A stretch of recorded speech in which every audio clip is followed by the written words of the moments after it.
Do I have a motion to do so as presented? So moved, Schlechte. Moved by Schlechte, Support. seconded by Duke. I'd like to comment that those minutes were very well written. Well, thank you for that comment. Is there Whoever any? wrote them, they did a good job. Mr. Laporte gets all the credit. Is there any discussion on the minutes? Hearing none, we will have a record roll call vote one more time. Mr. Laporte. Schlechte, Yes. Straub, Yes. Norris, Yes. Green, Yes. Duke, Yes. Holmes, Yes. Greer. Aye. All righty, the minutes of February 9th, 2021 have been adopted unanimously. Next on the agenda is public comment and correspondence. Mr. Laporte, do we have any correspondence to share? The only correspondence is from Objective, and that is listed in your packet, and that will be an item that everyone can take a look at prior to the presentation. Okay, and I don't see any members of the public attending. I will pause for a moment. Is there any public comment? Hearing none, I will move on to item 6 is your consent calendar in your packet. I will entertain a motion to adopt the consent calendar items as presented. Do I have a motion? So moved, Schlechte. Do we have a support? Support. Moved by Schlechte, seconded by Duke. Is there any discussion on the consent calendar items? Hearing none, staff will call the roll.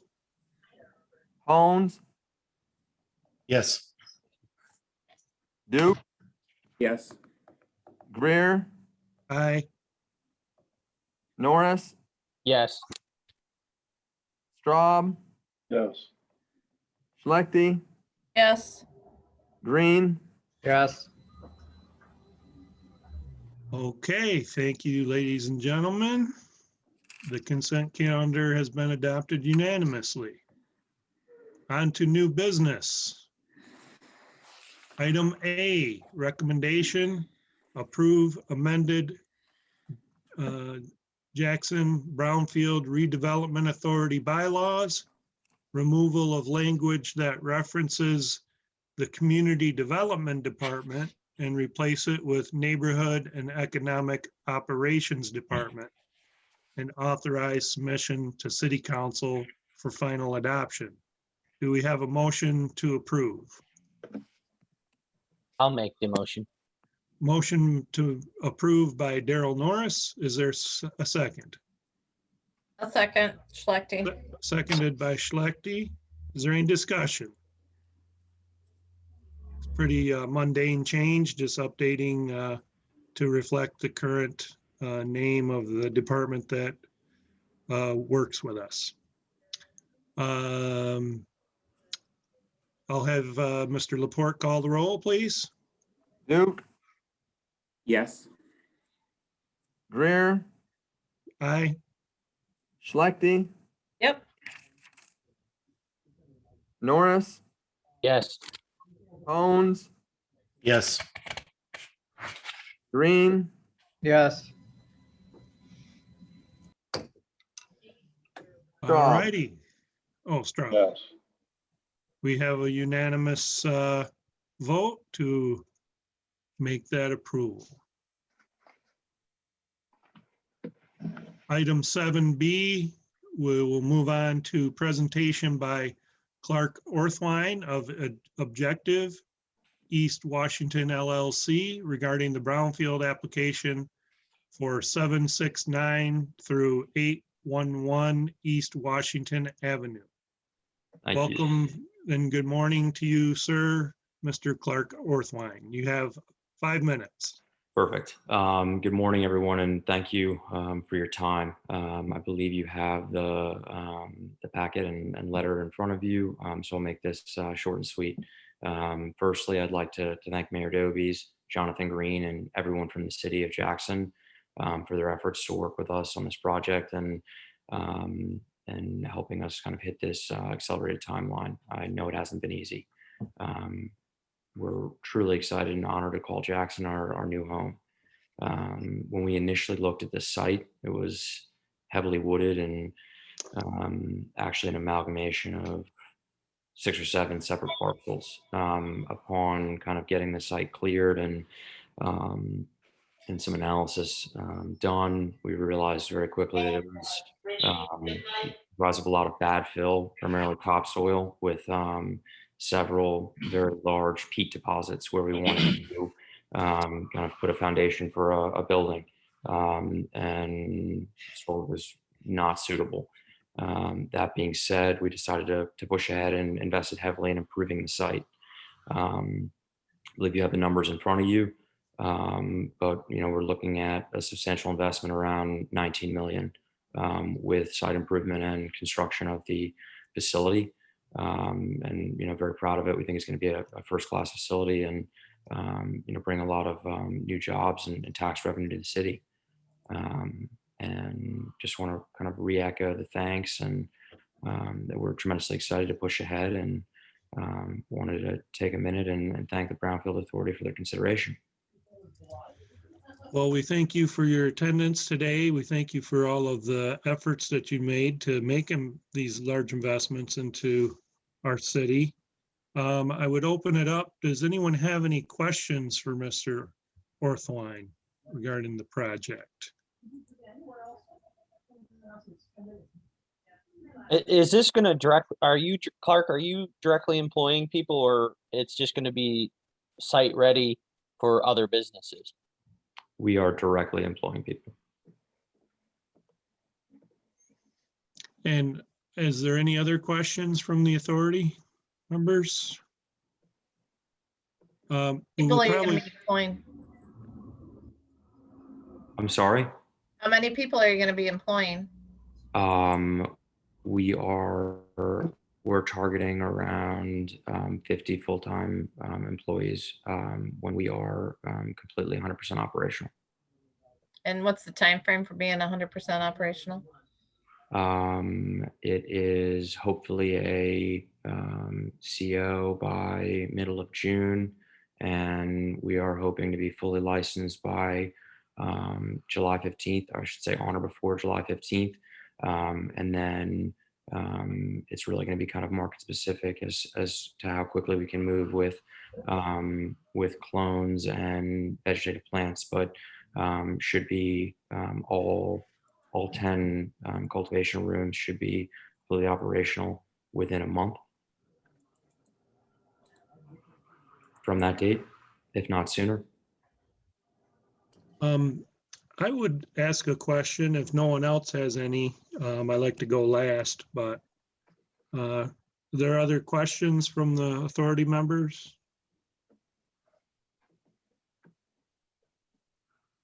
Okay, my question is to you, Clark. This isn't the only location you're gonna be doing business in the city. Is that my understanding?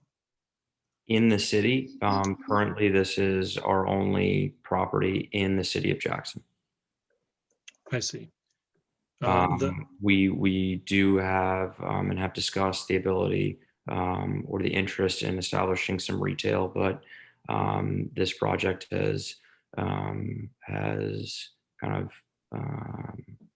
has been a handful with the size, scope, and speed with which we're trying to move.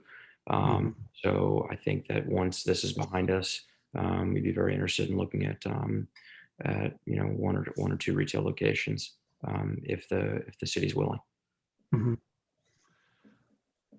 Do you have locations in other communities? We currently are not operational in any other jurisdictions in Michigan. Okay. All right.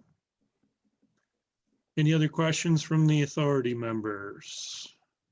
So why did you pick Jackson? We had say about 3 to 4 months of discussions with different cities, different counties, different townships, and we're lucky enough to get a meeting with Mr. Green and Mr. Dobies, and the community seemed great. The willingness to kind of work together and help us find the right opportunity with the kind of city's buy-in was just the kind of perfect fit, and it worked out wonderfully.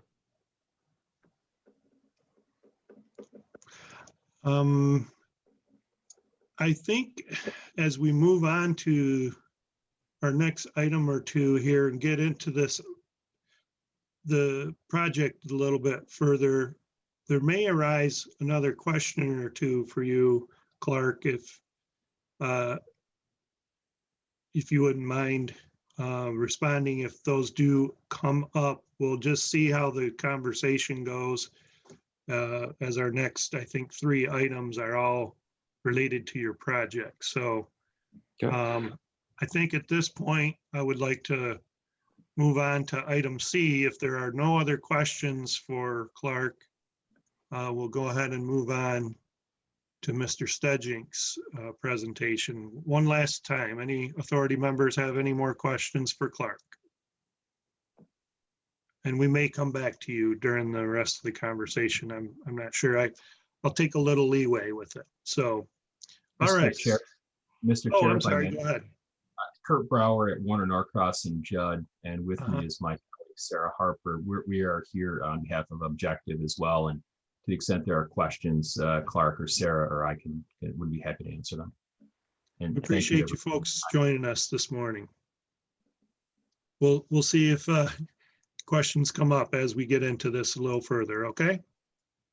Thank All you. right then. Item 7C is presentation by Dave Stejink of EnviroLogic regarding the Brownfield plan for 769 through 811 East Washington Avenue.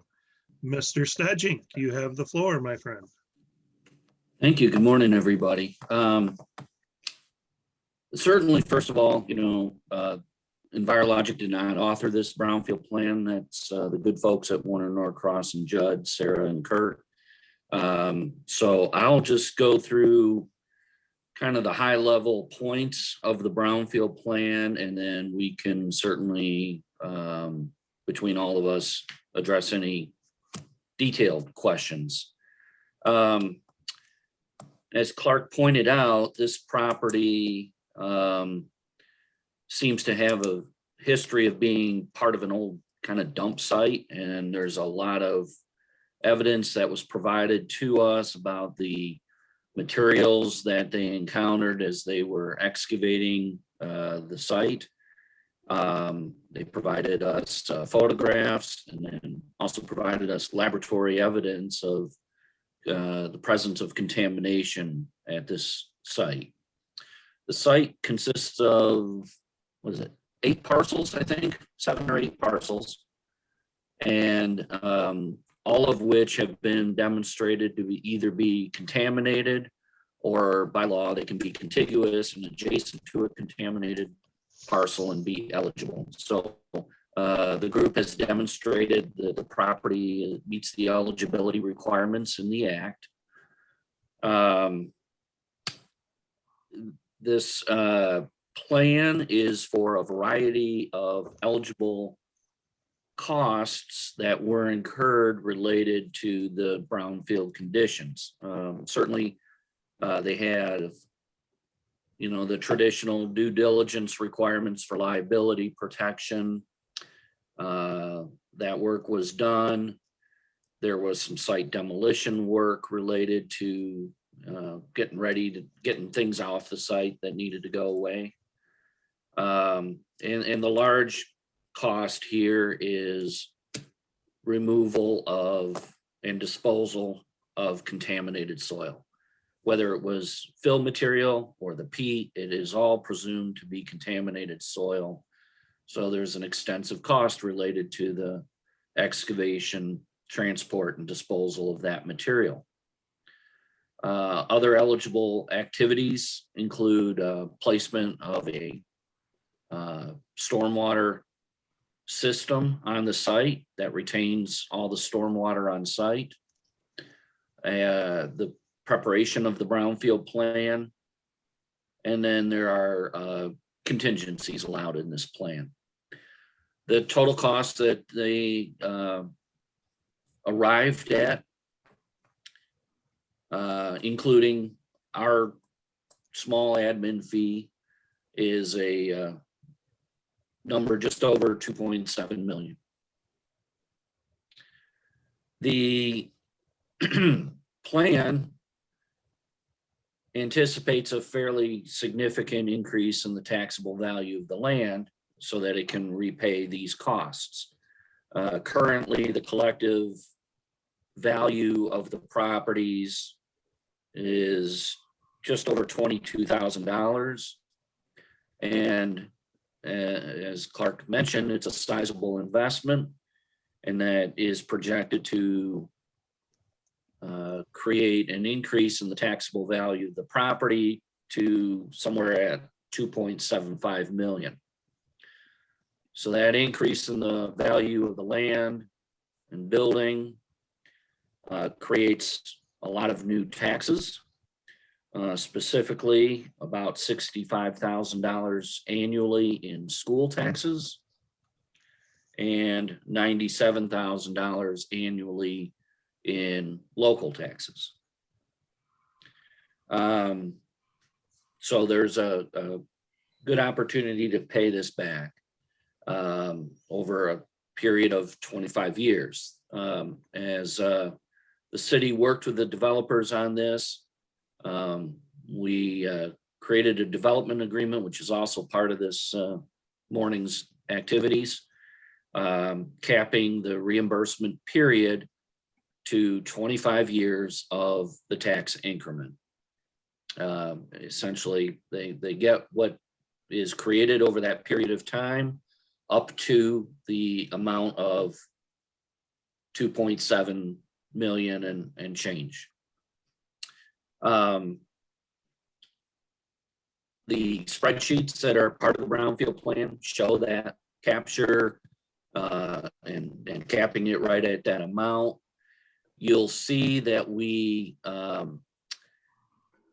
did our best to capture as much of the school tax as we could. Some of these activities are statutorily approved, and we can use school and local taxes to reimburse them. Some of the other costs are local only costs, and that's a function of a lot of different things.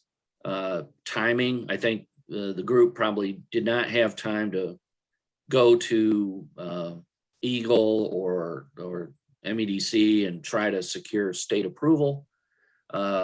And even if they did, I think the nature of this business is one that wasn't likely to get that support anyway. So this does place a little bit more of a burden on the local tax increment.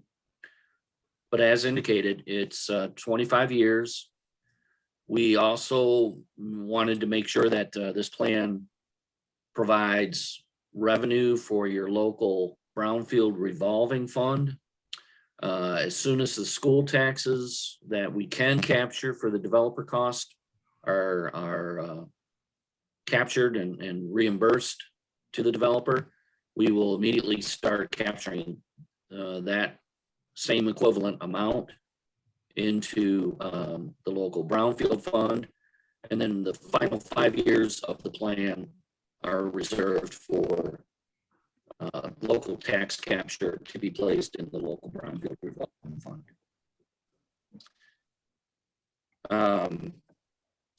And then, of course, as always with implementing the plans, this is a projection. These are estimates of costs, actual cost estimates. with actual receipts and actual invoices will be submitted to this authority for its review and its approval before actual dollars are captured and paid out to developers. I think that's the highlights of it. Sarah, Kurt, do I miss anything there? Hey, this is Sarah Harper from Warner. Thank you, David. I think you hit all the high points, but we're certainly happy to answer any questions that the board may have about that presentation. Okay, thank you, David and Sarah. Do we have any questions from the authority members at this time for Dave and or Sarah? I have one, Mr. Chairman. Go ahead, Mr. Green. Dave, you said that receipts would be provided for all of these costs. Have any of these, and these are just estimates. So, but the building's been built. So do we know how much has actually been spent, or these actual dollars been verified already? Or is there still a verification that needs to happen? Well, you're right. Some of the costs are incurred, so the development group might know exactly what those dollars are, but they have not presented it to this authority. You'll actually have a process where you approve the actual reimbursement. Okay, just making sure. So Jonathan, real quick, these costs are, a lot of them have been incurred, and, site preparation, for example, the BEA, the activity that's already occurred. These are accurate numbers and invoices that have been paid.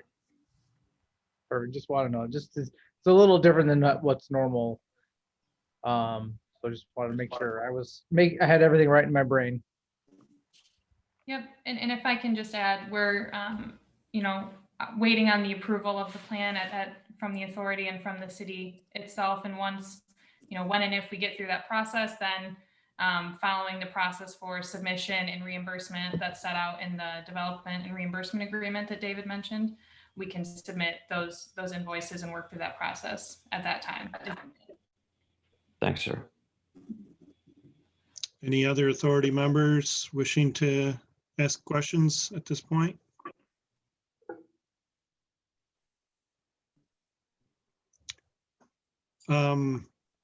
It is unusual.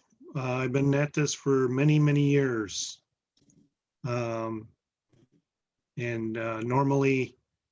the Brownfield plan and so forth, reimbursement agreements, those all occur before projects go forward.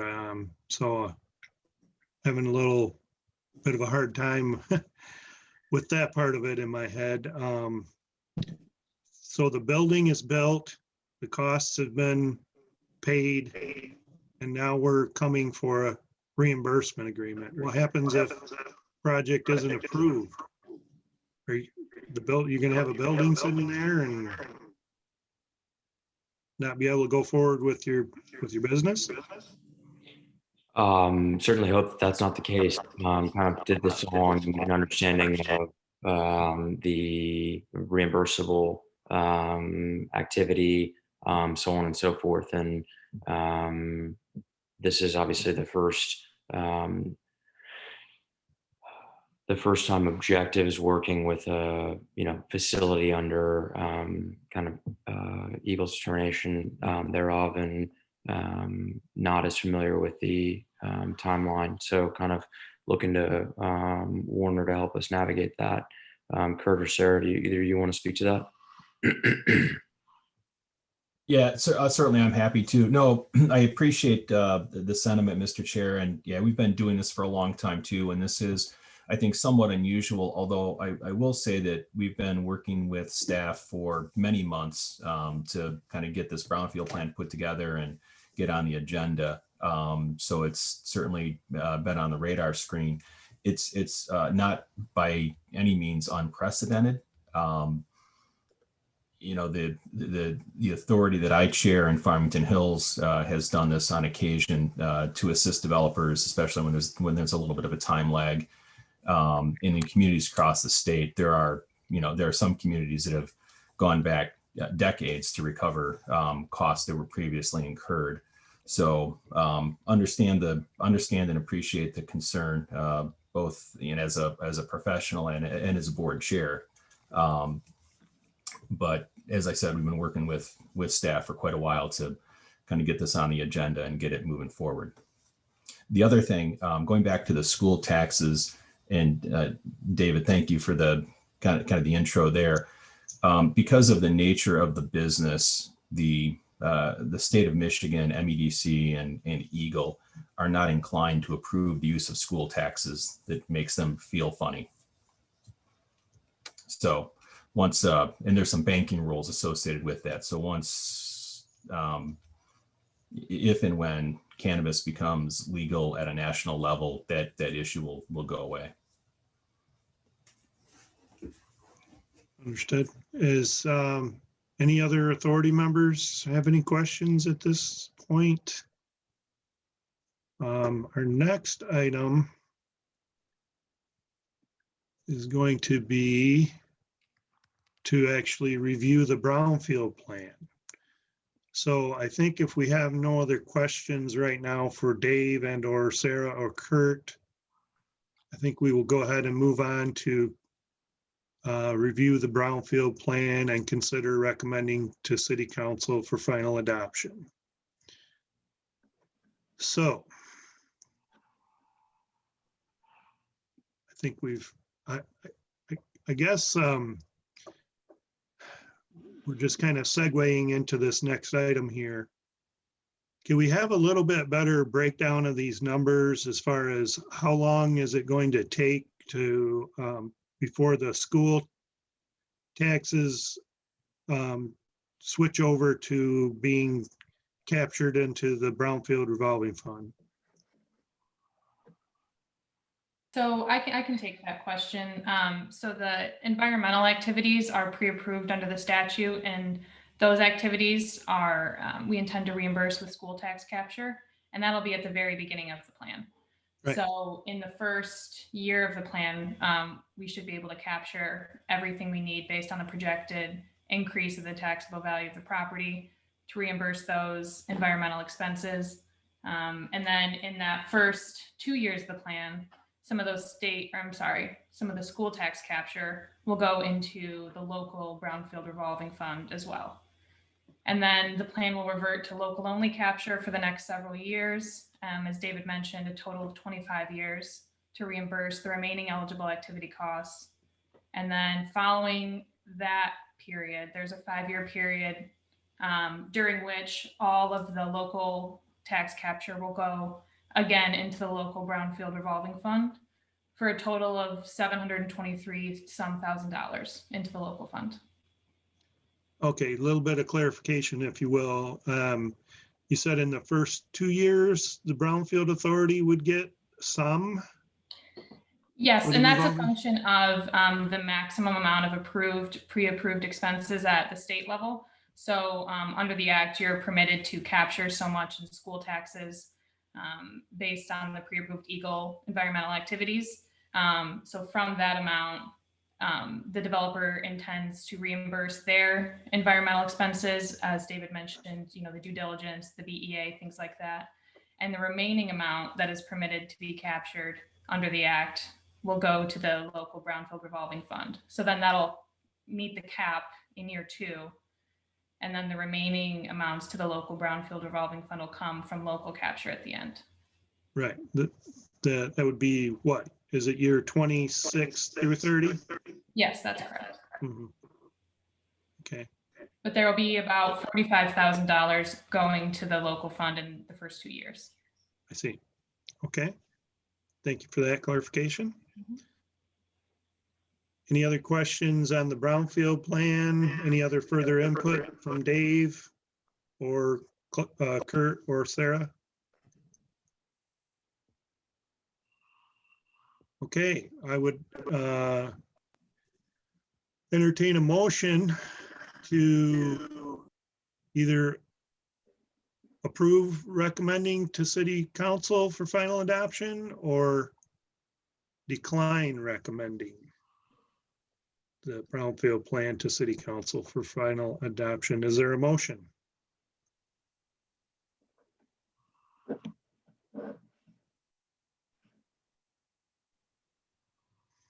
I think I'd like to get a motion on the floor so that we can then have discussion. Mr. Duke, you're muted right now.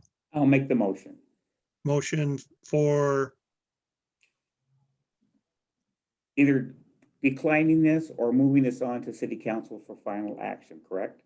we need one or the other, my friend. Oh. I will make a motion to move this on to city council for final action. We have a motion. Is there a second? I'll second so we can talk about it. Okay, we have a motion by Duke to recommend final adoption by City Council and a second by Green. The floor is open for discussion on the motion. Can I kick things off? Sure. I like the project. We've found Objective great to work with as city staff. I don't think, I'm not lying when I say like it's been one of the more enjoyable economic development projects I've ever worked on, and I've worked on many in my career. The industry is growing, and it's cool to be a part of a growing industry. The group Objective and Clark and his team, and even those guys at Warner Norcross are pretty good too. My biggest point of consternation, this is a long plan, and I'm wondering if there's room to negotiate the duration of the plan. And I'm saying that purely, I'm taking off my warm city manager hat that really enjoys working with Objective and thinks it's cool to be in the cutting edge of things, and putting on just my bean counting hat and saying, when we chase economic development projects, we want to incentivize them only so much that we can pull off the development. And we do that so we can derive the economic benefits of more development. And on a 25-year TIF, the city and all the taxing jurisdictions don't see anything added to their bottom line for that long, and that's tough to swallow. So I'm wondering if there's room to negotiate with this project to maybe reduce the number of years, so that at the end of at the end of whatever TIF period we have, the taxing jurisdictions can enjoy some benefit finally, and the city can enjoy some benefit finally. Obviously, I'm not gonna stand here and try to tell everyone here that the city isn't deriving some benefit from this project. Obviously, there's income taxes to be considered, and there's just general economic activity and putting people to work that we like. But it sure would be nice, just on my pure city manager making the dollars work hat. It'd be nice if I could have things, pumping up our Act 345 millage and our city operating millage sooner rather than later. So I say that with the utmost respect to the project and the people regarding the project. It's just the hat I have to wear makes me have to be aware of those facts. So that's just what I wanted to say. Okay. Other discussion? Didn't the city give the property to them for $500 or some nominal amount? We purchased a very small parcel, like a little thin sliver at the top, just to make it continuous. And then we invested 35 or 40,000 in remediating that facility that was located on the parcel. We purchased the 12.4, 12.5 acres from the Pennsylvania Railroad. Yeah, the city's involvement was pretty small up until this point.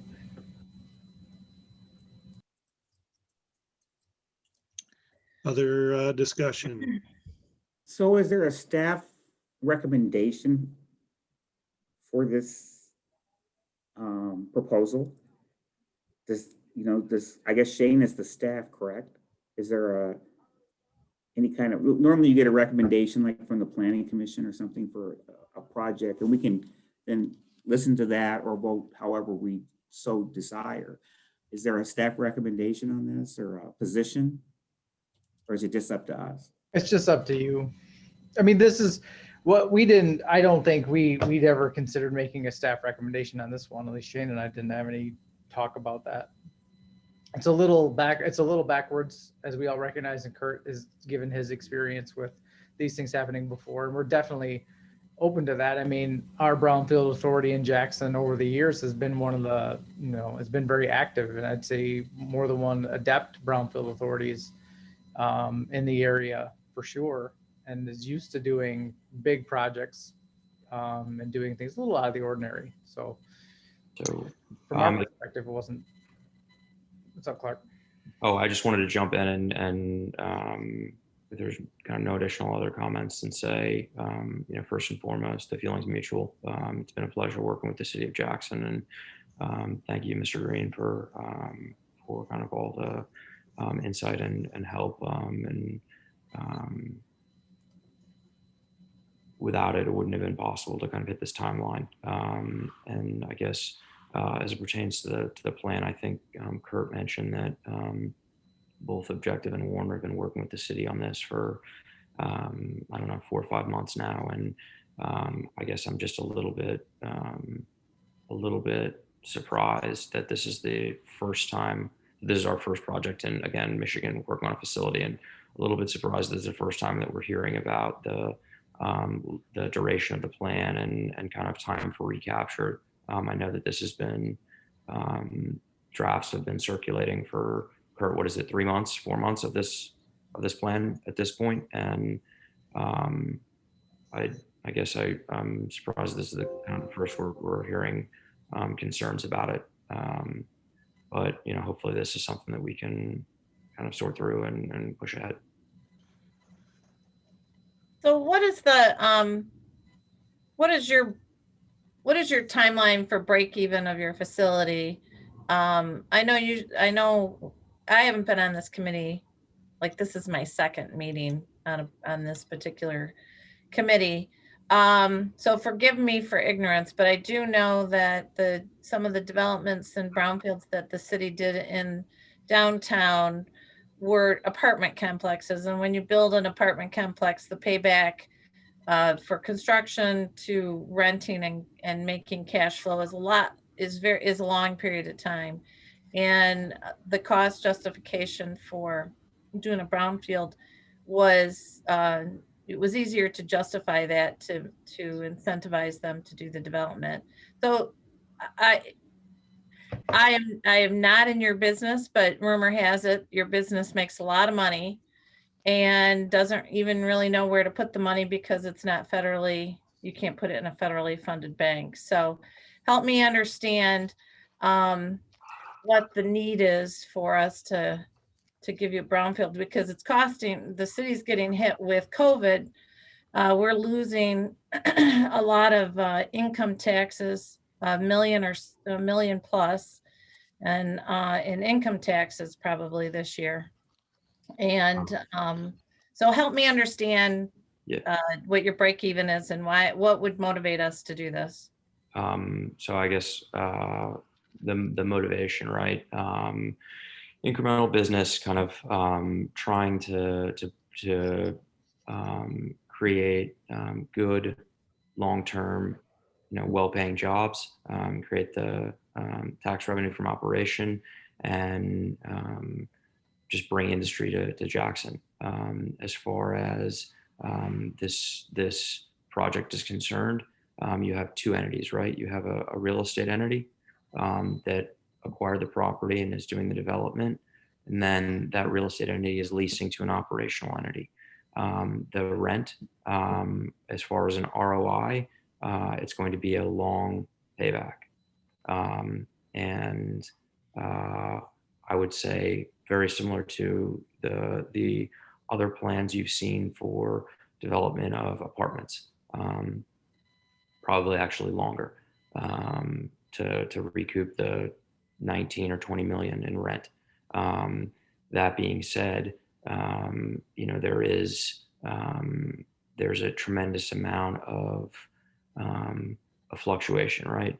If you look at month over month price differentials that Laura and MRA post as it pertains to cannabis pricing and things of that nature, it's very hard to target a ROI on operations, but the break even is going to be probably long term on the real estate piece of this, and operationally probably a substantial amount of time as well. And Clark, if I can add, I think another big benefit of this project is the cleanup of the property. Absolutely. And Okay. to the point about the duration of the Brownfield plan, Objective incurred and will incur, you know, significant cleanup costs, and including the removal and of some contaminated soils that were not immediately apparent from the initial environmental due diligence. So, you know, 15 to 20 foot peat deposits in some locations, which all had to be removed properly, stored, and taken off site, and the environmental evaluation of alternatives for construction. You know, when you remove that much unsuitable fill, where do you put it? What's your foundation structure going to look like? All of that had to be undertaken by Objective, which were not necessarily costs that were anticipated at the outset, but were, you know, necessary costs. So because of all those costs, the eligible activity costs are higher, which leads to the duration of the plan being longer. So that's kind of how those items tie in together. And as I think Dave mentioned previously, this property was almost a dump site before. I mean, tires, mattresses, things like that. And they've managed to get that all removed, get the site cleaned up. And we think that's a benefit as well. Thank you, sir. Great point. And if I can round it out, Mr. Chair, what I would also say is that there are a couple of things going on here. One, as it relates to the cost, I think those are all pretty accurate. I'd defer to Clark on the site preparation cost and what that actually cost. But I would note that two things. There's a contingency of 15% that's included. And if the costs are accurate and a contingency is not needed, that cuts yours off the plan. Item number two, I think we have taken a very conservative approach to the taxable value post-development. And I suspect, though I'm not asking for this, but I suspect the taxable value may actually be more than what was projected, which would also reduce the number of years. And I guess the other thing I would say is the purpose of the Brownfield program is to place somebody on equal footing as if they were developing a site that hadn't previously been impacted or didn't have kind of the environmental challenges that we've encountered here.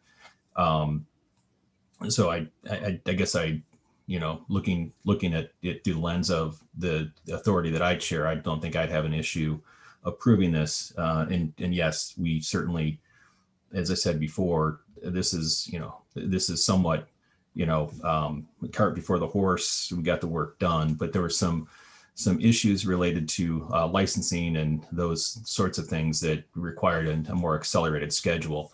And I think there was a significant level of surprise once the activities started, as it relates particularly to the peat and the unsuitable fill.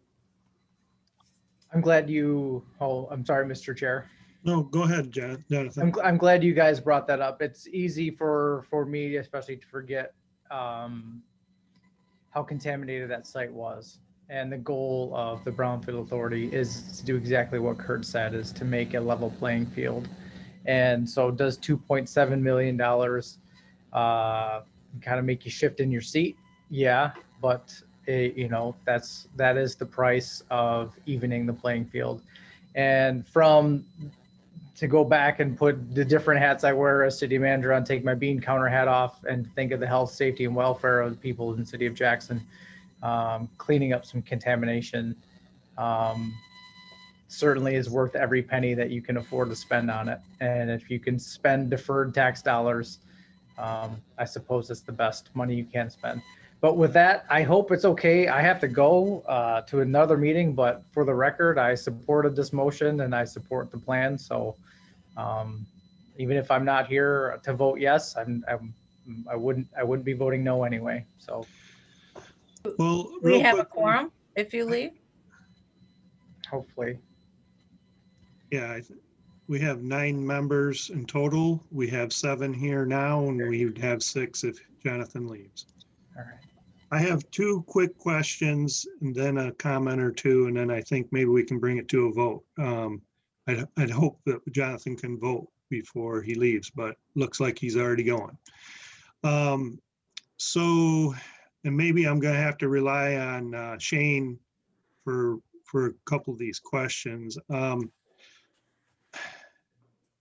Before my questions, I'm gonna say, we're very happy to have a project in front of us. It's been a little bit since we've had one. And we like to see activity. We like to see cleanup happening, remediation of sites. But this is a project that is definitely unique. It's definitely our first time dealing with a cannabis based project. So for that, I would ask Shane, there are a couple other cannabis businesses in the city, aren't there? 1 or 2? I believe that you One guys- on Northwest Avenue, we do have a couple licenses, and those are in the process of their phase 1 portion of their build. They're not complete at this time. Okay. for retail, correct, Shane? Those are for retail. Yes. Right, and those did not require brownfields. Yeah, they're not grow projects. So yeah, this is a totally unique situation that we're faced with. And a couple of us on this board have been involved for well over 20 years. So we've done very large projects, we've done medium-sized ones, we've done small ones. I would ask, what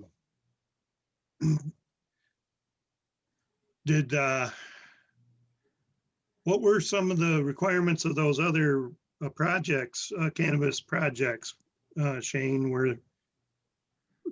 Without getting too much into the specifics of that information, there was a requirement for reinvestment into the community in order to get the license. Okay, thank you. I believe one is the tune of about $1 million of reinvestment that they have to put into downtown. Okay. And for, maybe this is more for Mr. Sedgink. What's the, I'm curious about statewide, is this fairly common or regular practice around the state of Michigan? Do cannabis-based businesses get brownfield TIF plans normally, or is this unusual? Well, it's a place-based answer, Dan. I think depends where they're placing the facility. If it's on a contaminated site, by all means, they have a right to pursue that venue to help overcome those environmental challenges. Or if they take on, incredibly blighted, decrepit buildings, and they seek help to reinvest in those structures and existing infrastructure, that is an avenue. So there's a lot of discussion statewide about helping the cannabis industry, as has been pointed out, because it's not federally recognized yet. The state has to kind of hold back, but locally, we've done brownfield plans on cannabis sites, least a couple times already, I see. and have actually used EPA grant funds to help them out. I see. It's very interesting. Like I said, it's kind of uncharted territory for this board, myself. So I like things that make me exercise this brain here. Mr. Chair, if I may, I just want to reiterate one thing. Sure. The project is kind of broken out into, right? One is a entity which incurred these costs, removed $1.7 million worth of, or I should say, remediated the site to the tune of 1.7. A large portion of that was literally hundreds of trucks of class 2 imported sand and pea removal and going down 15 to 16 feet in places, thousands of square feet, and removing and cleaning this site up. And I think, to Kurt's point, that's kind of the spirit of the Brownfield. And I'm David, I'm happy to hear that,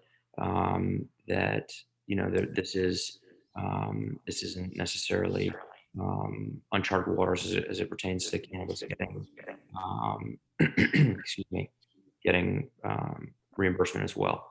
But I really want to kind of keep it on the fact that these costs are realized. The site's been cleaned up, and I think that's the primary intent of the Brownfield plan. Well, So I thank will you. say, I heard from someone who lives over in that area that he was surprised something was going to be built there because of all the trash that over the years everybody went and would dump tires, and it just became the dumping site for that particular area. And then also, I would assume that staff, that the Brownfield wouldn't deal necessarily with incentives for how you might be involved with the city, but that would come from planning, wouldn't it, Shane, when you're approving the site plan and stuff like that? The incentives are different. One of our other retail establishments, the investors have to invest out of the profits of their sales or whatever they have from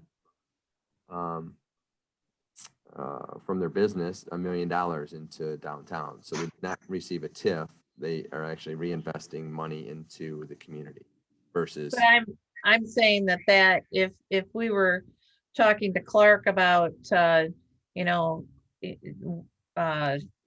know, maybe he looks first to hire within a X radius of that project, or whatever incentive he could help back to the community, that would come from the planning department, not necessarily the Brownfield Authority.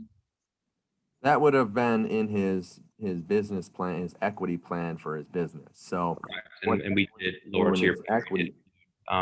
We did include specific measures addressing hiring locally and so on and so forth. Okay. Well, I would call for the question. I think I'm ready to vote. I have a question. Yes, sir. Were you aware that this property was contaminated to begin with? We were not. We did a quick diligence, and we were aware that there were, I should say, yes and no. We were aware that across the street had been a fuel depot maybe 50 or 60 years ago, and the railroad was storing oil or gas there. And there had been some environmental issues. So the site was considered a facility. What we did not know and couldn't know until we cleared the site, because it was very heavily wooded and shrubs, you couldn't even get in there. When we cleared the site, we had, I think, 19 soil borings done. And that is when we realized that the site, and we try to slice this a bunch of different ways. You see the current site plan that we actually adopted and built on. But we tried turning the building and positioning it in any amalgamation on the site.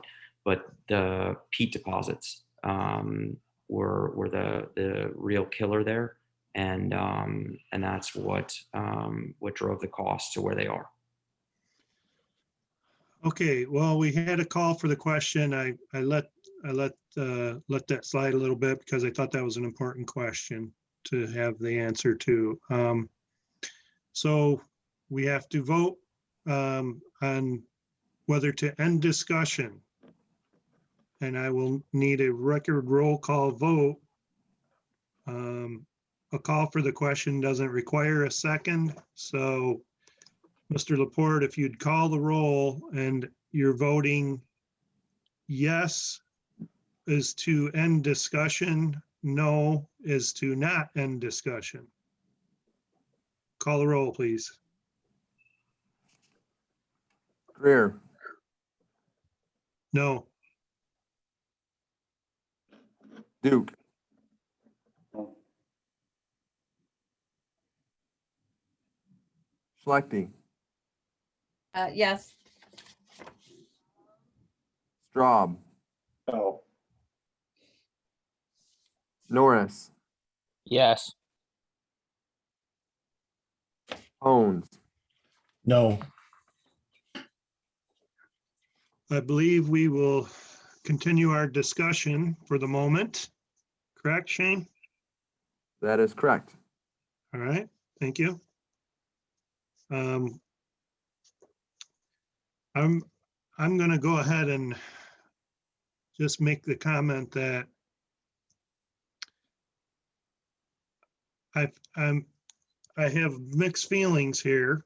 On one hand, I'm excited that we're getting a site cleaned up. We're getting investment in the city.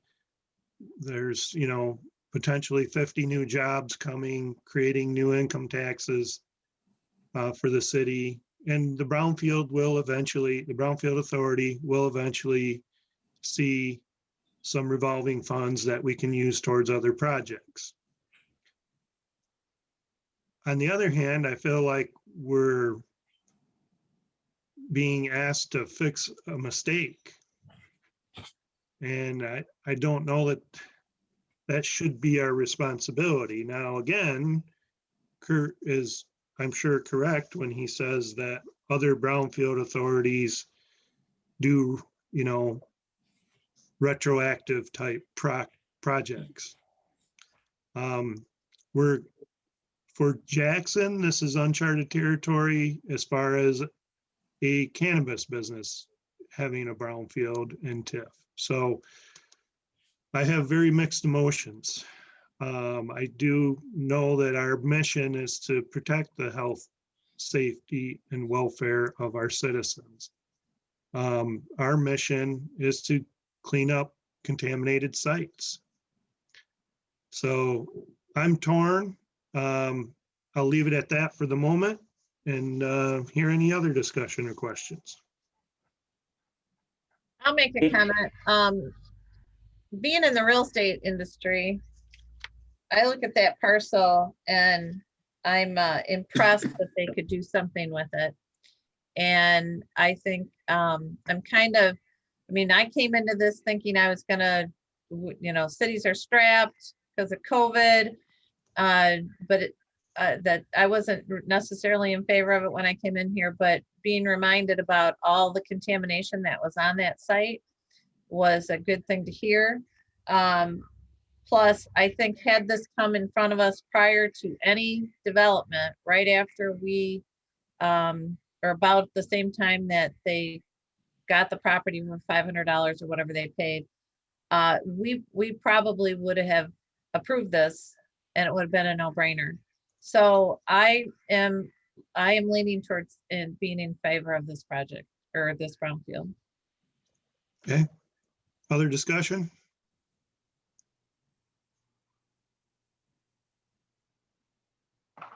Dan, do we still have a quorum? Yes. Okay, because Alex left too, so, okay. Oh, shucks. I wanted to hear her report from the county. Okay. yeah, it's like I said, we certainly appreciate having a project in front of us. A little bit of a head scratcher for me even. I think the positives outweigh the negatives. So I'm going to go ahead and since there's no other discussion, unless there, okay, Mr. Straub? Yeah, I'm still puzzled by the fact that the borings weren't taking place first prior to any construction or development. I would have thought that Dells would have taken place just so you would have known what was in there. But to go ahead and do the development and then end up finding out, oh my God, it's contaminated. And we had X amount of dollars involved in this. I'm a little taken back by that. So. Great point. If I may, let's kind of walk through the timeline. The railroad was inordinately difficult to deal with. They would allow us to do very minimal Investigation. And had to get legal counsel involved, I think to the tune of like 15,000, just to get a contract in place so we could do some preliminary soil excavation. And it wasn't until, as I said, we got the site completely grubbed, cleared, and removed about 4 feet of trash that was, 6 inches under topsoil, that we could get the proper equipment to drill down and really take a clean soil sample.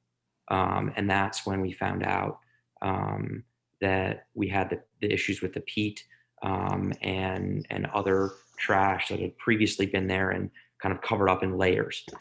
So it was something that unfolded, and if I'm being 100% honest, it was the meetings that we had with Mr. Green and Mr. Dobies, and kind of our desire to be in Jackson, their desire to have us, that encouraged us to continue with the project, because the 1.73 that we incurred in site prep and cleanup and backfill was certainly not budgeted, but we think that it's going to be worth it in the long run. And again, we're excited to call Jackson home, but that's the timeline, and that's the way that these events unfolded. It wasn't a careless mishap with the purchase of the property or not doing the proper environmental diligence prior. It was the inability to get a clean kind of core sample in those 19 locations around the property until we grubbed, cleaned, and excavated all the trash off the site. And Mr. Chair, if I may add, the distinction between the environmental investigation and the geotechnical investigation here is a big one. So Objective was able to do the environmental diligence necessary to determine that there was some contamination on the site and that could be remediated. The costs associated with that in total in the plan are about $45,000. But as Clark mentioned, until they were able to take possession of the site, clear it, grub it, at that point, they were able to do the geotechnical investigation necessary to conclude that, or to identify these large peat deposits that were not able to be identified previously. So the facility status was determined in advance, but that's where a small fraction of the cost from the Brownfield plan come from. And as Clark mentioned, they had not budgeted or planned for the large amount of site preparation costs associated with the removal of that unsuitable fill. But once that was determined upon the clearing and grubbing and grading, then they were able to address those issues. Thanks for the question, sir. Mr. Chair, if I may, yeah, kind of the other thing that I would say is, from an environmental due diligence perspective, the location of the phase 2 borings to determine the location of contamination were determined by our consultant and their professional opinion, and they were placed in locations that they thought were appropriate and most likely to be impacted. With that said, and David, I don't know if you had a chance to take a look at the boring logs, but the city's gotten, the authority has the environmental reports, and the boring logs were not indicative and did not send off any warning flares that there was going to be a site-wide peat problem, particularly to the depth that it was encountered. So from an environmental due diligence perspective, which was limited prior to the acquisition, as Clark mentioned, by the railroad, the environmental due diligence process, I think, was appropriate and well scoped. It was just after we got in and started clearing the site that this other issue with the unsuitable fill raised its ugly head. Did that fully answer or address your question? That's very helpful information. Appreciate it. All right. Question. For the authority, any other questions? Yes. Ken? Was none of this disclosed to you at the time of purchase? None of it. No. The railroad was very dishonest. And this was never identified as a brownfield area, a potential brownfield, right, Dave? No, it was not known until this group did their own due diligence, that site had those issues. Mr. Chair, can I add just two little facts that might help? Please. Address the question. These questions we asked of the development group as they had presented some of the original brownfield plan drafts, and they're giving us the same answers today that they gave us a couple months ago. And two things that I think we verified that maybe are just relevant here. One, we wanted to make sure that they weren't over excavating, just doing a mass removal just for the heck of it. Not that anybody much would, but we verified that their construction groups really worked to confine the extent of soil removal to just the amount that was necessary to do the build. So I think that was an important point. It wasn't that they were, I don't know what the word is, unrestrained in any way. They managed it correctly, in my opinion. Okay. And then a second thing that we verified, because we asked, well, what if you had not removed the soil and instead done some sort of different foundation for the building? What would have been that differential? And the size of this building and the nature of it, I forget the cost, but it was much more than this soil removal cost. So I think we verified that the group was thoughtful and intentional about its response to the problem. I hope that helped. Certainly. Thank you. I guess this would be more for Clark. Would Objective move forward with retail locations in Jackson if for some reason this brownfield isn't approved? Would we move forward with retail locations? If it isn't approved, probably not. Mm-hmm. Okay.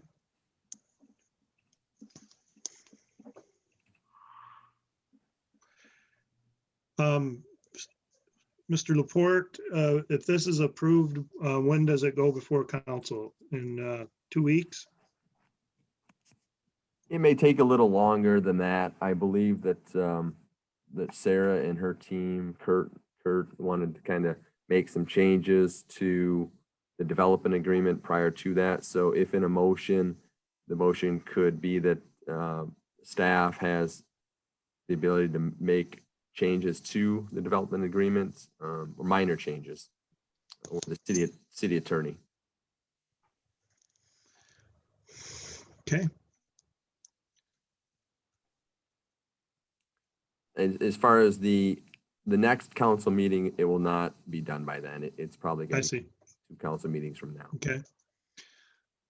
Well, I realize that the Brownfield Authority doesn't really have any say in the development agreement with the city and or the licensing process for the business and so forth like that, but it sure would be nice to see some sort of a commitment to, as a similar project in the city, which is a retail business, obviously. It would be nice to see some sort of a commitment to, like that other one had. So whatever the staff can negotiate, I guess that's up to you guys. That's not up to this Brownfield Authority. So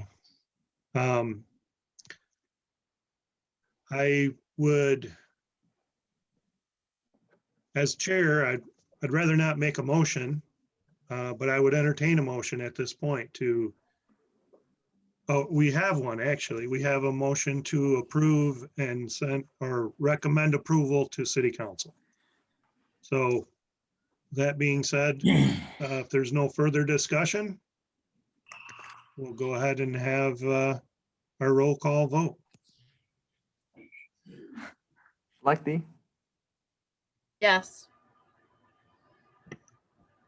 Norris, No. Holmes, No. Greer, As I said, I'm torn. I'm going to vote nay. Straub, Yes. Duke. Yes. It's 3-3. Meaning no action.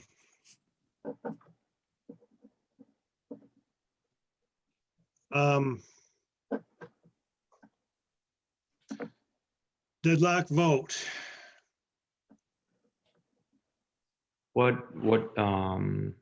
I guess, is there any clarification or any further kind of input that we could provide that would potentially resolve this issue today? Well, I guess my answer would be no. I don't know that we can. I mean, we could maybe bring it up at a future meeting. If there was some, maybe speak with the staff. Maybe look at the term, the length of the terms, repayment. I'm sorry that Jonathan had to leave before we voted. It was the discussion we had was necessary, being the uniqueness of the project and everything. I guess my advice is to speak with staff, see if we can get another bite at the apple here. We could call a special meeting because our next meeting isn't until June, I believe, right, Shane?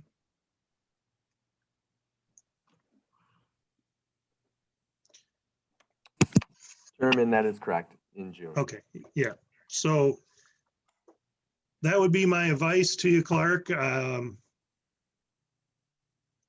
Again, I'm very torn on this. I think it could go another direction with a little bit of tweaking. So I think if we had the other members here too, I mean, we lost Alex as well too. So I think yeah, that if well, we could address some of these. Alex isn't a voting member, but we did have 2 people absent, and then Jonathan had to leave, so that did affect it, I think. Very close vote, obviously, deadlock. So, Well, Clark, you're already behind the apple. So if it waits until the next meeting, you're just gonna end up being reimbursed anyway if it goes forward. Right? I mean, Just wanted to see if there was any kind of any other questions that we could address to provide better clarity and eventually Yeah. understand. I certainly appreciate everyone's thoughtful feedback and time this morning. Well, again, we're, if- we would ask you to try to have some discussion with staff, maybe make a few changes. Maybe that might make a difference. Did you want to say something, Kurt?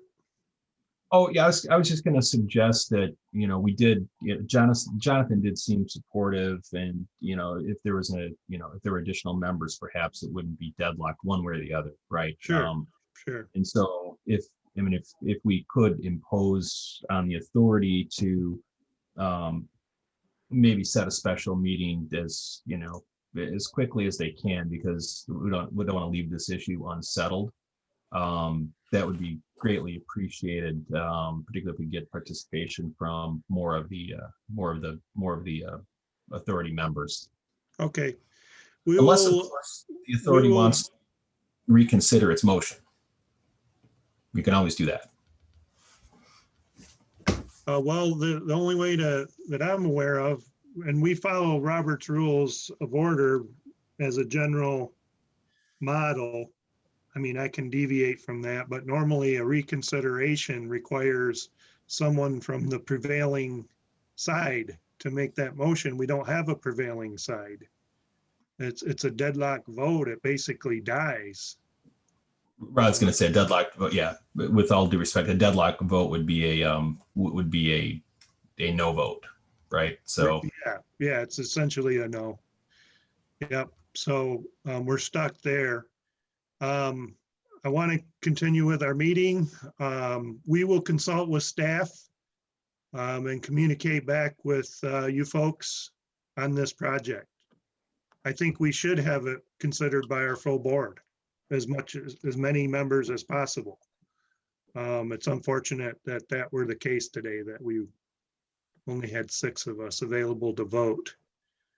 So we are on to item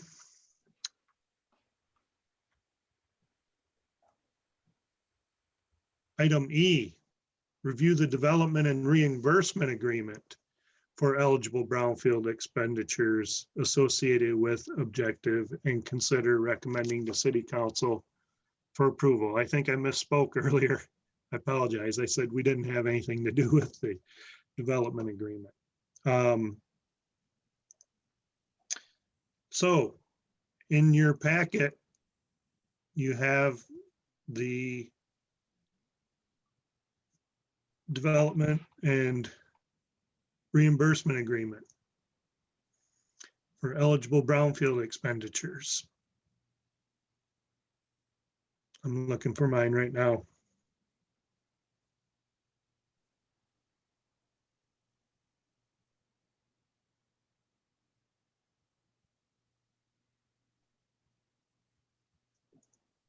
if I may, Mr. Chair, offer this. I mean, if the motion to approve the or recommend approval failed, perhaps this is moot at the moment. Yeah, I think it is moot. Because without a brownfield plan, there isn't going to be a development agreement either. Okay, we're going to go on to. Can I make a motion that the that staff schedule a special meeting a second meeting to readdress this with a quorum available? Well, we have a quorum, but where we don't have a deadlock like we do now, and put the items that we can't address on this agenda onto that special agenda. So the meeting would be a special meeting for this, so that it doesn't have to wait until the next Brownfield Authority meeting. I would rule that's a motion that is in order. Is there a support for that? I'll support. Motion by Schlechte, seconded by Duke, to direct staff to arrange a special meeting for this brownfield plan. Dan, one question I would have is, we got more background information today, those of us who attended the meeting. What about the other 2? to bring them up to the same level that we're at? Is there Yeah, gonna be, Yeah, we may have to, we'll start from scratch again and answer any questions they may have. We'll have the discussion time if indeed a motion is made at that meeting. And we'll be able to have our free discussion. Normally, being the uniqueness of this project and so forth, normally when the authority enters its discussion time, that doesn't involve, applicants for things. We allowed that today because of, the importance, and the uniqueness. So I just wanted to make that point known. I certainly appreciate the opportunity to speak with you all today. So thank you. Yeah, we have a little bit more leeway. There isn't quite the microscope that there may be on like a city council or a, elected type of organization. But I think for now, we're going to move on. Oh, we need a vote here on this motion. I'm sorry. Any discussion on the motion to direct staff to arrange a special meeting of the Brownfield Authority for this project? Dan, did you want to have that meeting prior to the next city council meeting then? Well, I don't know that that's necessary. Shane was iterating that even if this were approved, that it may take them a few weeks to hammer out, everything to get it to where it would go to council. So,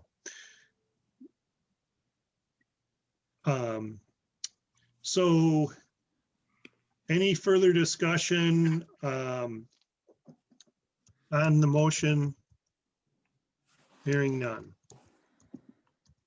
Let's call the roll. Mr. Laporte. Norris, No. Straub, What's the motion? To have another meeting? to have another Yeah. meeting. Pardon me? Yes. I vote yes. I think we need to. Duke, Yes. Greer, Aye. Holmes, Yes. Schlechte. Yes. We have a 5-1. Is that correct? It is. Okay. So that issue, If I may, I don't know if it makes a difference, but I understand that Mr. Green is trying to get back into the record. I don't know if it's too late for him to get on and vote. well, I think we're moving on, unfortunately. I'm gonna, sorry. Hey,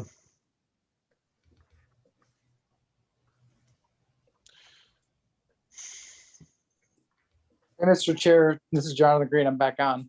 Oh, I see. We had a 3-3 vote on the Brownfield plan.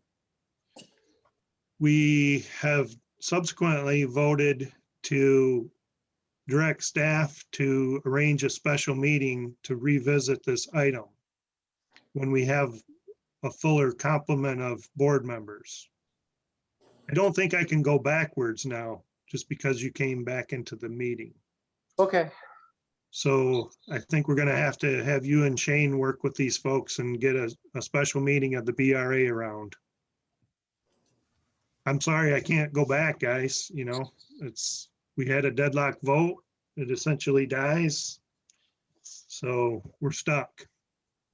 We can't even have a motion to reconsider it, Jonathan. We didn't have a prevailing side. See what I'm saying? I understand. We'll get it sorted out. Okay. All right, we're gonna move on to our next item, ladies and gentlemen,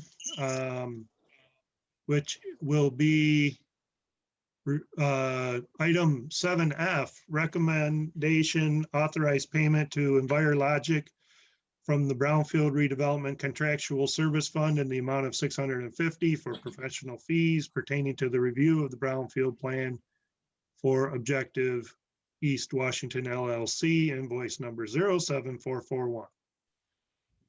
So moved. Moved by Schlechte. Do we have support? Or seconded by Straub. Any discussion?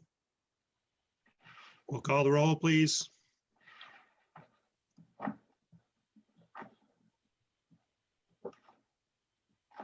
Bones, Yes. Duke, Yes. Norris, Yes. Schlechte, Yes. Straub, Yes. Greer, Aye. Motion Green. carries unanimously. All right, our next item,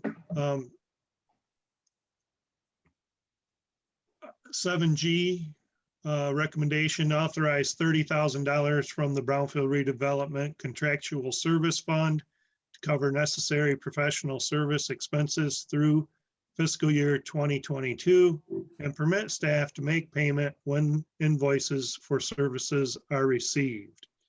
Do I have a motion to approve? So move for discussion. Moved by Schlechte.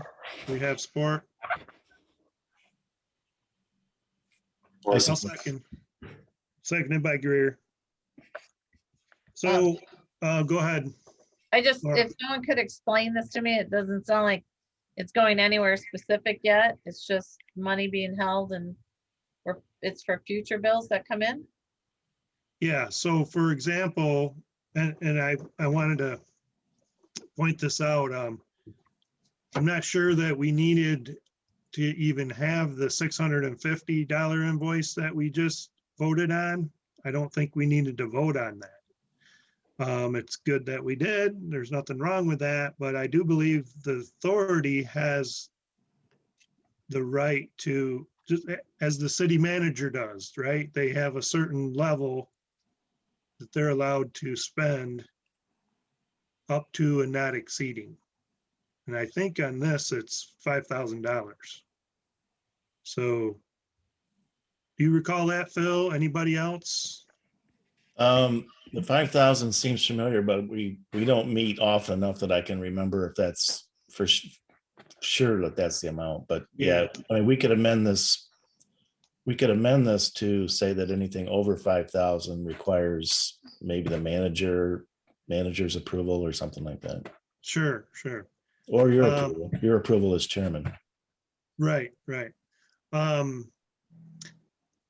It's just Are that we only meet every 3 months roughly. Sure, And we don't want to hold bills for 90 days. They become correct. one after 30 in some cases. So Are you making the motion to amend the motion to include that language then?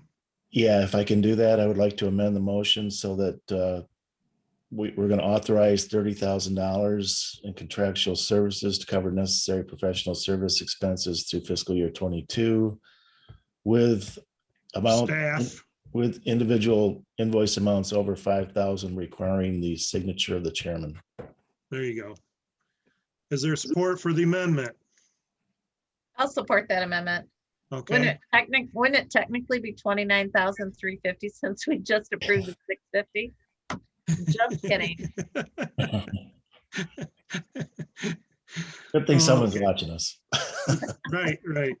All right, so we have a amendment to our main motion that we need to vote on. Is there discussion on the amendment? Hearing none, we'll call the roll. This is a yes is to add the amendment to the main motion. A no would be to not amend the main motion. Call the roll, please.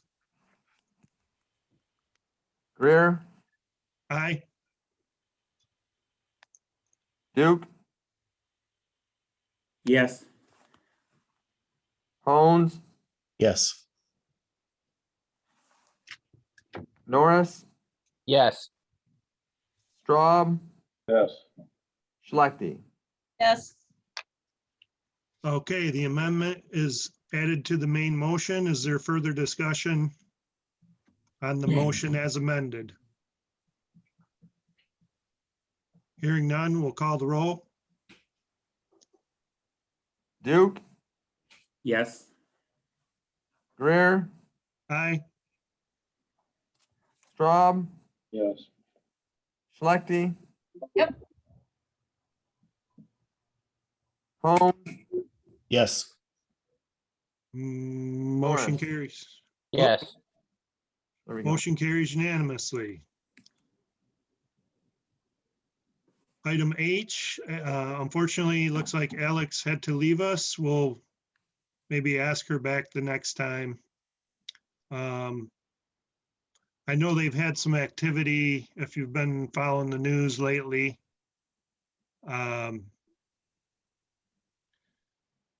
What was it? I think Blackman Township got something like $6 million for an industrial park. So that's kind of cool. As far as the city's concerned, I can tell you that Big B Coffee's getting something from. Oh, that's right. The county's helping with that too, I heard, right? Yeah, Yeah, where's that gonna be located at? a corner of Cooper and North Street, that old gas station. And then they Oh, bought, wow. It's right yeah, in my neck of the woods. there you go. And then they Too bad I bought, don't drink coffee. yeah. And then they bought 3 lots from the Lezebniks towards the west, to the west. Yeah, north. Oh, that's great. Mhm. Oh, that's great. That area needs to pick me up. So glad to see it. Man, I'm having trouble. There we go. I lost my screen there for a minute. Any board member concerns and comments? I would just say that was a good, healthy discussion, you folks, that we had there. Ironic, I guess, with the deadlock, but so we will wait for staff to get back with us. Hopefully we can get a meeting together and get that issue resolved one way or the other. Any other board member concerns or comments? Hearing none, I would ask for a motion to adjourn. So moved. I'll support it. Moved by Schlechte, seconded by Norris. Guess we gotta do the roll call. That's, I guess, the law, so. These Selecting are virtual meetings. Greer, Aye. Holmes, Yes. Duke, No, I meant yes. Norris, Yes. All right, Straub. ladies. Straub, Rob, Mr. Straub. It's a good thing we didn't have a deadlock on that. No, I know. Then we'd be stuck in limbo, wouldn't we, forever? We are adjourned. Thank you, ladies and gentlemen, and probably see you soon, huh? yep. Thank you. Bye-bye.